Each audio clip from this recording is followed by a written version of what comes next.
వి gold trusted gold buyers. మీరు తాకట్టు పెట్టిన బంగారాన్ని విడిపించి ఈ రోజు ఉన్న మార్కెట్ ధరకు కొనబడును.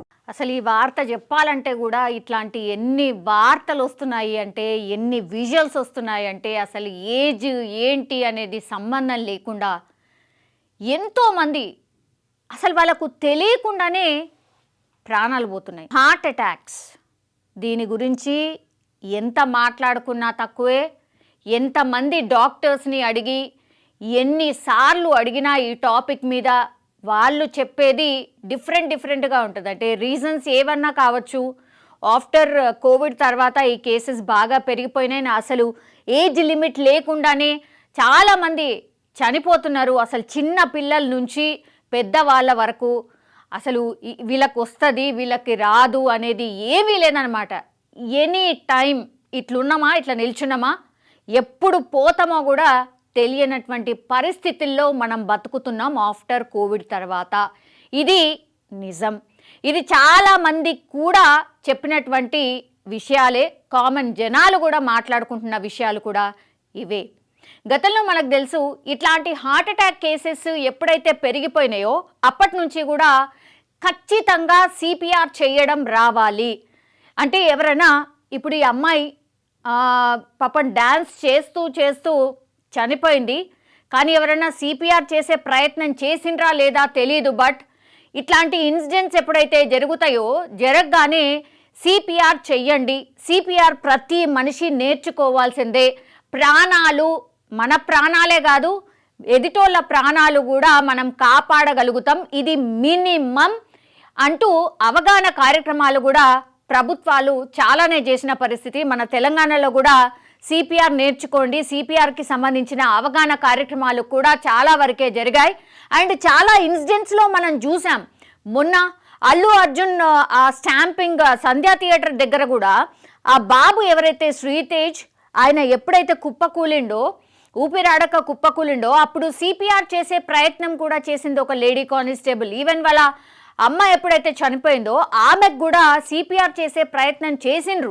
అంటే సిపిఆర్ అనేది ఎంత నెసెసరీయో దాన్ని బట్టే మనం అర్థం చేసుకోవాలి. అట్లనే చాలా ప్లేసెస్లో సిపిఆర్ చేసిన తర్వాత బతికిన సందర్భాలు, చాలామంది బతికొచ్చిన సందర్భాలు కూడా చాలా అంటే చాలా చూసాం. కానీ ఎగైన్ మళ్ళా ఇట్లాంటి ఇన్సిడెంటే. మొన్ననే పాపం ఇంటర్ ఫస్ట్ ఇయర్ చదువుతున్నటువంటి విద్యార్థి ఫేర్వెల్ కోసం వాళ్ళు డ్యాన్స్ ప్రాక్టీస్ చేసిండ్రు. ఫేర్వెల్ పార్టీలో భాగంగా డీజే చప్పుళ్ళతోని మరి ఏమైందో తెలీదు, డీజే చప్పుళ్ళ వల్లనే ఆ పాప చనిపోయింది అని డాక్టర్స్ చెప్పిన పరిస్థితి. ఎందుకంటే డీజే చప్పుడు అండ్ డ్యాన్స్ అది మరి ఏమైందో తెలియదు. ఆ అమ్మాయికైతే జస్ట్ ఇంటర్ ఫస్ట్ ఇయర్ చదువుతోంది, అట్లనే స్టేజ్ మీదనే కుప్పకూలిపోయింది. ఆ తర్వాత సిపిఆర్ చేసే ప్రయత్నం చేసిండ్రు, వెంటనే హాస్పిటల్కి కూడా తీసుకుపోయిండ్రు. తీసుకువెళ్ళే లోపే ఆ అమ్మాయి చనిపోయింది. జస్ట్ ఇంటర్ ఫస్ట్ ఇయర్ చదువుతోంది. ఫేర్వెల్ పార్టీలో భాగంగా డ్యాన్స్ చేసినప్పుడు ఆ పాప చనిపోయిన పరిస్థితి. అంటే ఎవరికి గ్యారంటీ లేకుండా అయిపోయింది, ఎవరికి గ్యారంటీ లేని లైఫ్ అయిపోయింది అనేది ఇట్లాంటి ఇన్సిడెంట్స్ చూసినప్పుడు మనకు అర్థమవుతుంది. ఎంత హ్యాపీగా వాళ్ళ సిస్టర్ మ్యారేజ్లో డ్యాన్స్ చేస్తుంది, ఆమెకు కూడా తెలియదు. ఆల్ ఆఫ్ సడన్ ఎట్లా పడిపోయింది. ఒక్కసారి చూడండి, అక్కడున్న వాళ్ళు మనం ఇమాజిన్ కూడా చేసుకోలేము. అక్కడున్న వాళ్ళు ఎంత షాక్లో ఉండిపోతారు అనేది. ఇది మన దగ్గర కాదు, మధ్యప్రదేశ్లో జరిగినటువంటి ఇన్సిడెంట్ ఇది. మధ్యప్రదేశ్ విదిశాలో తన సోదరి పెళ్లి వేడుకల్లో స్టేజ్ పై డ్యాన్స్ చేస్తూ ఒక్కసారిగా కుప్పకూలిన యువతి. అక్కడే ఉన్న బంధువులు ఆమెను ఆసుపత్రికి తరలించినా అప్పటికే చనిపోయిందని నిర్ధారించిన వైద్యులు.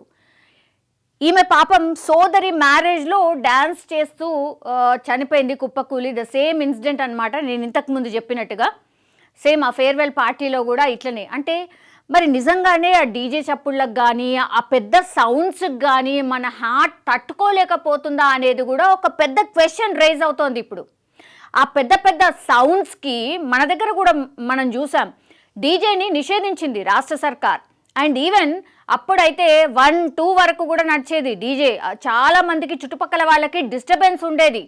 ఇప్పుడు మినిమం ఇంతే టైం అండ్ దట్టు ఆ లోపలే ఖచ్చితంగా మీరు క్లోజ్ చేసేసేయాలి అనేది చాలా స్ట్రిక్ట్గా ఒక ఆదేశాలు అయితే జారీ చేసింది రాష్ట్ర సర్కార్. నిజంగానే దీనిపైన చాలామంది హ్యాపీ ఫీల్ అయినరు. ఎందుకంటే అందరు ఎదుర్కొనే సమస్యనే ఇది. రాత్రిళ్ళు ఆ రిసెప్షన్ అని లేకపోతే బారాట్లని మొత్తం డిస్టర్బెన్స్ క్రియేట్ చేయడం, పెద్ద పెద్ద సౌండ్స్తోని ముసలి వాళ్ళు కావచ్చు లేదా చిన్నపిల్లలు కావచ్చు, వాళ్ళు ఎట్లా నిద్రపోవాలి, వాళ్ళకింత డిస్టర్బెన్స్, వాళ్ళు తట్టుకోలేకపోతున్నారు, ఇట్లాంటి కంప్లైంట్స్ చాలా రావడంతో ఇంకా ఈవెన్ మన దగ్గర ఎంత పెద్ద ఎత్తున నడుస్తుంది వినాయక చవితి, అట్లాంటిది కూడా వినాయక చవితి శోభాయాత్రలో, అమ్మవారి శోభాయాత్రలో కూడా జస్ట్ మ్యూజిక్ మట్టుకే పర్మిషన్ ఇచ్చిండ్రు, కానీ డీజేలకు మాత్రం పర్మిషన్ ఇవ్వలేదు. నిజంగా ఇది వెరీ వెరీ గుడ్ డిసిషన్. ఇందులో ఇంకోటి ఏంటంటే, ఈ అమ్మాయిని ఎవరినైతే మనం చూస్తున్నామో పాపం వాళ్ళ సోదరి పెళ్లిలో డ్యాన్స్ చేస్తుంది. సేమ్ ఇట్లనే వీళ్ళ బ్రదర్, జస్ట్ ఆయనకు 12 ఏళ్ల కుర్రాడు, అంటే వీళ్ళ సొంత బ్రదరే, 12 జస్ట్ 12 ఇయర్స్ మాత్రమే ఉంటాయి.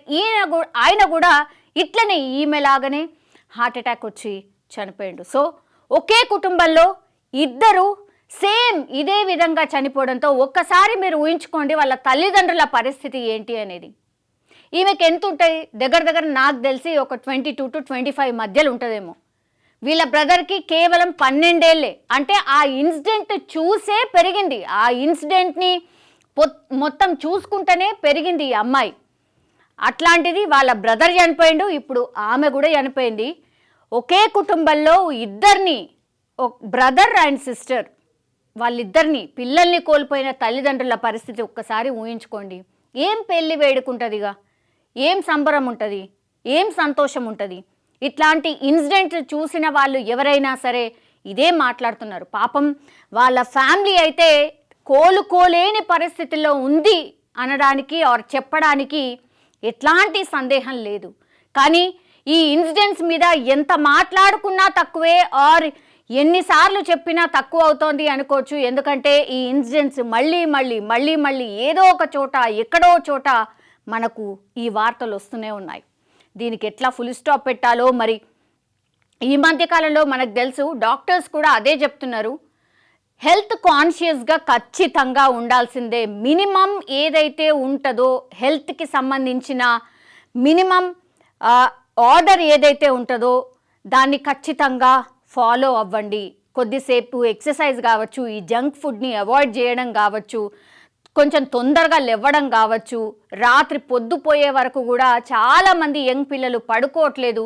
సో స్లీప్లెస్ కావచ్చు, ఇట్లా రెస్ట్లెస్ కావచ్చు, స్ట్రెస్ కావచ్చు, ఇవన్నీ కూడా రీజన్స్. సో అవన్నీ కూడా మన చేతుల్లోనే ఉన్నాయి.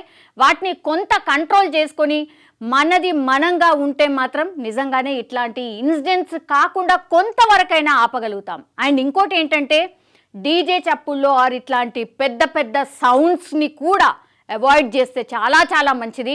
ఎందుకంటే డాక్టర్స్ కూడా అదే సజెస్ట్ చేస్తున్నారు. గవర్నమెంట్స్ ఎందుకు ఇట్లాంటి డిసిషన్ తీసుకున్నాయి డీజే చప్పుళ్ళు వద్దు అని, అవి కూడా వన్ ఆఫ్ ది రీజన్.